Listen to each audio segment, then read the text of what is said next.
Hey guys, Kongo here, and today we are watching John07 in his Chieftain Mark 6 from the Kappa clan, and you may be asking yourself, Clone, what other Chieftains are there in World of Tanks Mercenaries? Well, Chieftain T95?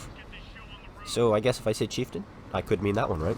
Well, we don't. We mean the Tier 10 variant with the 120mm gun with 270mm of base penetration on its 400 alpha damage gun. Fantastic. APCR is standard, APCR is premium, and HESH as HE, which is phenomenal. 140mm of penetration on this HESH shells with, I think, 515 alpha damage. Though it flies really slow at 600 meters per second compared to the, I think the APCR on this is 1300? 1400? 1400 something, I think. So yeah, the HESH is really slow and hard to hit things when you've been shooting this APCR. Let me tell you. And this game features really good map awareness, being in the right place at the right time constantly, and using your tank to your advantage. So what does the Chieftain have going for it? It has good turret, good gun depression, and a phenomenal gun. That's about it. That's really all the Chieftain has going for it in this game, right?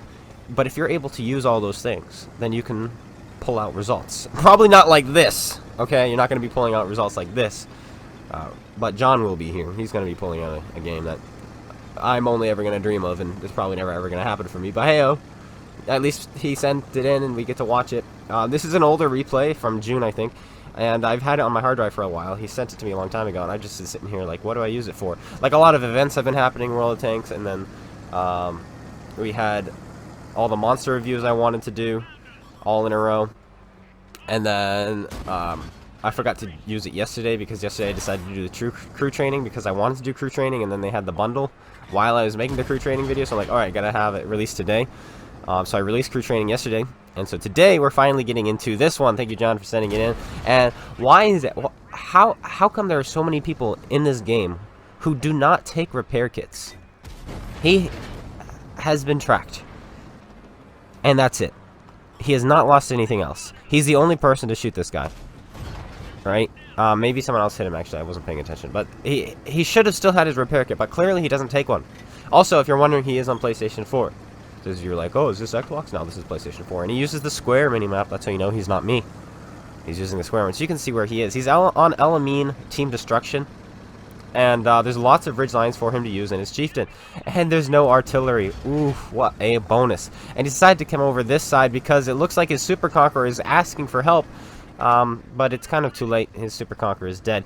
And this play right here to save his friend was actually perfect. He literally has set himself up in a perfect position, which he would not, if his friend was not dying, he would not have had this game. Alright?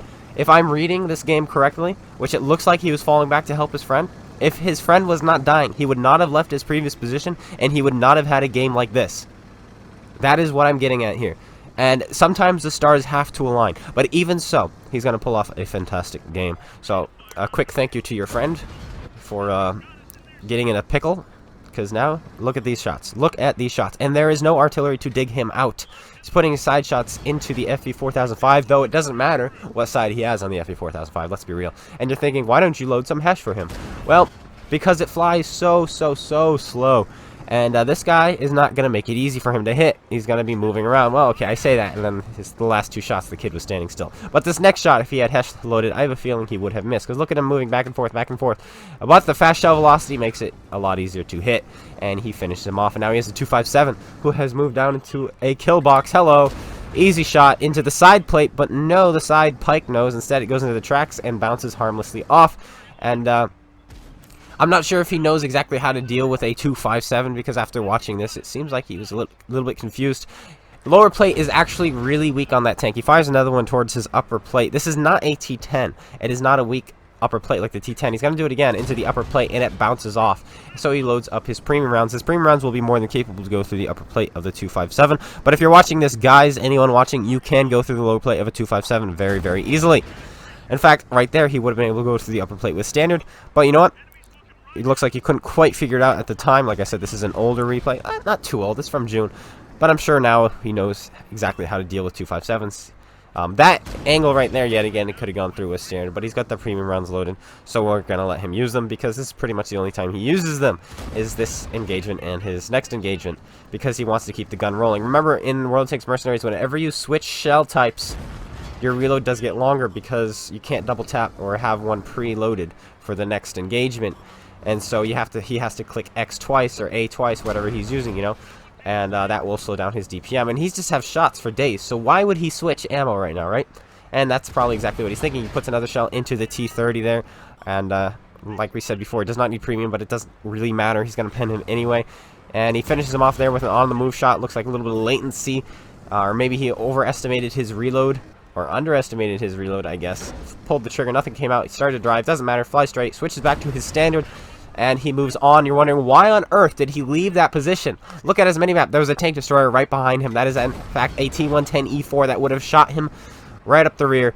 And he pulls down off of that. And he's still hauled down here, which is phenomenal. He's putting shots into the tracks of this guy and damaging him at the same time. He's paying attention to his minimap at the same time as putting shells into this guy's drive wheel. He puts another one in, holding him still. Is he going to be able to get another shot? No. He notices the tank destroyer behind him and immediately pulls off the ridge. Good awareness there. And like I was saying, I did mention that earlier. He's got really good map awareness this game, and he is demonstrating that here. He is now up to over 7,000 damage, but he is not done yet. He is now yet again pushing his advantage here, using these ridge lines and advancing towards these guys. Puts a shell into the Trinity Mark II, finishing him off. And now it's the E4. But the E4 gets killed by his platoon mate in the Sheridan. Then he switches to his premium rounds, and he's got the same curse as me. The first tank he has to shoot at is a tank with 20 millimeters of armor. Yep, that's exactly what would happen to me. He switches right back to his standard APCR. Yep. And is the Canonian going to get away? No, he gets tracked. Is he going to get a high roll? Oh, he rolls really, really well, but in the opposite direction, and the Canonian Jagdpanzer does get away, but only for a little while. Now, his team was down just a moment ago, but it happened so fast, and his team suddenly brought the scores right back. Suddenly, his team is back in the lead. It looks like he underled that a little, but that might have just been an illusion because he only has 3 bars. And so it may have looked like he underled it, but in fact he led it perfectly and finished him off. Now he's got a Tiger 2 and an I almost said FE4202, an FE215B, the original British Tier 10 heavy tank, who is advancing towards him, fires a shell in, hits his field tank. I wonder what's going to happen next, guys. He gets tracked there and damaged, but hey-oh, hits his fuel tank again and sets him on fire. But the FE215B does pack a repair kit. But I bet you'll never guess what's going to happen next. Hits his fuel tank again. 3 shots, 3 fuel tanks, 1 dead FE215B, bringing his total damage up to, is that 11,000? And he's still going. He is still going. He's up to 11,000 damage. 12,000 damage now he just passed in his FE215B. Not his FE215B, in his Chieftain.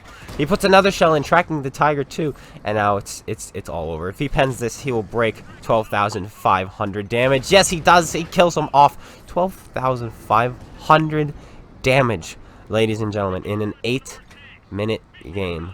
Rapid succession.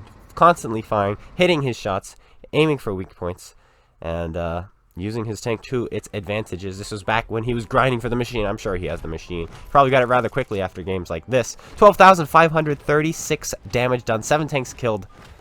Unsurprisingly, an ace tanker. Boy, I wonder how much that helped your mark of excellence. That probably was really, really, really juicy, if I do say so myself. But he doesn't actually click on it for us. He gets the Top Gun Devastator. 2,171 base experience points. Anyway, John07 from the Kappa Clan, thank you so much for sending this in. Thank you guys for tuning in. I hope you all enjoyed. If you did, slap that like button, comment, subscribe. I'll have his channel linked in the description below. And I'll see you guys all later. Take care, everyone. And peace out.